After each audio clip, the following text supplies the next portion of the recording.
టంగుటూరు మండలం Tanguturu bus stand centre, Ongole road, Apsara theatre ఎదురుగా bayside function హాలులో మండల స్థాయి పార్టీ సంస్థాగత నిర్మాణ కార్యక్రమంలో కార్యకర్తలు, నాయకుల పార్టీ గురించి, ముఖ్యంగా గ్రామ నాయకులకు, కార్యకర్తలకు రాబోయే కాలంలో గట్టి నమ్మకాన్ని, భరోసా ఇస్తూ గ్రామ కమిటీలు, గ్రామ అధ్యక్షులు, మండల కమిటీల గురించి వివరిస్తూ రాబోయే రోజుల్లో పార్టీని మరింత బలోపేతం చేయడానికి తన వంతుగా అన్ని విధాలుగా కృషి చేస్తానంటూ పార్టీ నాయకులకు, కార్యకర్తలకు భరోసా ఇస్తూ ప్రసంగిస్తున్న నాయకులు, మాజీ మంత్రి, వైఎస్ఆర్సీపీ పిఏసీ సభ్యులు, కొండేపి నియోజకవర్గ ఇన్ఛార్జ్ డాక్టర్ ఆదిమూలపు సురేష్ గారు. ఈ కార్యక్రమం మండల పార్టీ అధ్యక్షులు చింతపల్లి హరిబాబు అధ్యక్షతన నిర్వహించడం జరిగింది. ఈ కార్యక్రమంలో మండల పరిశీలకులు డాక్టర్ అశోక్ రెడ్డి, దర్శి మండల పరిశీలకులు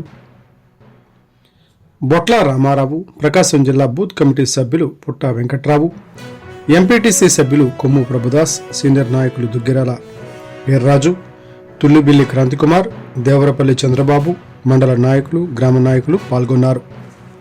ప్రతి ఒక్కరితోటి నాయకులు అనేవారు ఎవరైతే కూడా స్తబ్దుగా ఉన్నారో, ముందుకు రావట్లేదో, వారి ఇంటికి పోవడానికి కన్వీనర్ కానీ, నాకు కానీ, సీనియర్ నాయకులు వేదిక మీద మేమందరం కూడా ఏ భేషించాలు లేవు, మేమందరం కూడా ఇంటికి వచ్చి వారిని అడిగి వారి యొక్క క్షేమ సమాచారాలు తెలుసుకొని, వారి ఇబ్బందులు తెలుసుకొని, పరిశీలకులు ఉన్నారు వారు చూస్తారు, వారి కన్వీనర్ ఉన్నారు వారు చూస్తారు, సీనియర్ నాయకులు ఉన్నారు, మేమున్నాం.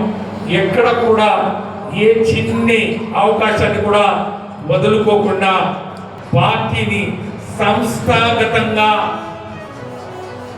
పటిష్టం చేయడానికి ఈరోజు మనం అందరం కూడా నడుం బిగించి ముందడుగు వేయాలని చెప్పి పిలుపునిస్తామని చెప్పి కూడా నిర్ణయం చేస్తాం. ఎందుకంటే రైతాంగం సరిగా లేదు, రైతాంగం పూర్తిగా నీరు కారిపోయింది, పొగాకు గిట్టుబాటు ధర లేదు. ఇక ఎవరైతే పార్టీ, తెలుగుదేశం పార్టీ నమ్మి ఎగబడి ఓట్లేసారో, మనం ఏ విధంగా 2019లో మనం ఎగబడి ఓట్లేసామో, ఆ విధంగా 2024లో తెలుగుదేశం పార్టీకి ఓట్లేసారు వాళ్ళందరూ కూడా, రైతాంగం అంతా కూడా ఇది రైతు వారి మరి ప్రాంతం, ఇది రైతు వారి ప్రాంతం, వారు ముదేలై ఉన్నారు. ఈరోజు తెల్ల బట్టలు వేసుకొని తిరిగే పరిస్థితి లేదు తెలుగుదేశం పార్టీలో. మొత్తం బట్టలు వేసుకొని ఇంట్లో ఇంటి పట్టున కూర్చున్నారు. ఎందుకంటే కొంతమంది పెత్తనం చేస్తా ఉన్నారు. ఎవరైతే ఎన్ఆర్ఐలు ఎగబడి డొనేషన్లు ఇచ్చి ఈ పార్టీని, మన తెలుగుదేశం పార్టీని గెలిపించి అధికారంలో తెచ్చారో, వాళ్ళకి ఏదైనా జరుగుతుంది, మేలు జరుగుతుంది, ఆర్థికంగా లబ్ధి చేకూరుతుందని భావించారో, ఈరోజు వారిని మేడబట్టి బయటికి గెంటేసినటువంటి పరిస్థితి తెలుగుదేశం పార్టీ క్యాంపులో కనపడతాం. వాళ్ళు నిరుత్సాహంతో ఉన్నారు, నిస్పృహగా ఉన్నారు. ఈ ప్రభుత్వం ఈ 2 సంవత్సరాల్లో చేసింది ఏమీ లేదు. కేవలం 4,000 పింఛన్లు ఒక్కటి తప్ప.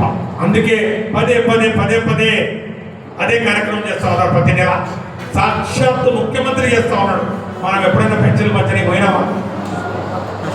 అసలు పెన్షన్లు ఎవరిని పెట్టినారు, ఎవరికి తీసినా మనకు తెలిసిందా? వాలంటీర్లు పెట్టాడు, వాలంటీర్లు తీసినాడు. తెలుగుదేశం కానీ, బీజేపీ కానీ, జనసేన కానీ, ఏ పార్టీ అయినా కానీ, సిపిఐ కానీ ఏం బాగలేదమ్మా. ఇది వైసీపీ అంటే అందరి పార్టీ, వైసీపీ అంటే అందరి పార్టీ. ఎవరు కావాలంటే వాళ్ళు పెట్టుకోండి, ఎవరు కావాలంటే వాళ్ళు తీసుకోండి, మాదేం లేదు. అందుకే కార్యకర్తలు నిరుత్సాహపడిపోయారు. కులం చూడడం, మతం చూడడం, ప్రాంతం చూడమని జగన్మోహన్ రెడ్డి గారంటే వైసీపీ కార్యకర్తలకి పని చేస్తే పాలు పోసినట్టే, నేను వేసిన రోడ్లలో నడవకూడదని చెప్పి ముఖ్యమంత్రి అంటుంటే, ఈరోజు కాంట్రాక్టులు ఏంటంటే ఈరోజు కులం అడుగుతా ఉంటే ఎంత వ్యత్యాసం గమనించారా మీరు? పూర్తిగా ఈ కూటమి ప్రభుత్వం ఫెయిల్ అయిపోయింది కాబట్టి రోజు పేపర్ తెరుస్తాడు. నేను ఎదుగుతా ఉన్నా, ఈ లడ్డు లేకుండా ఏమైనా పేపర్ దొరుకుతుంది? లడ్డు లేకుండా పేపరే లేదు.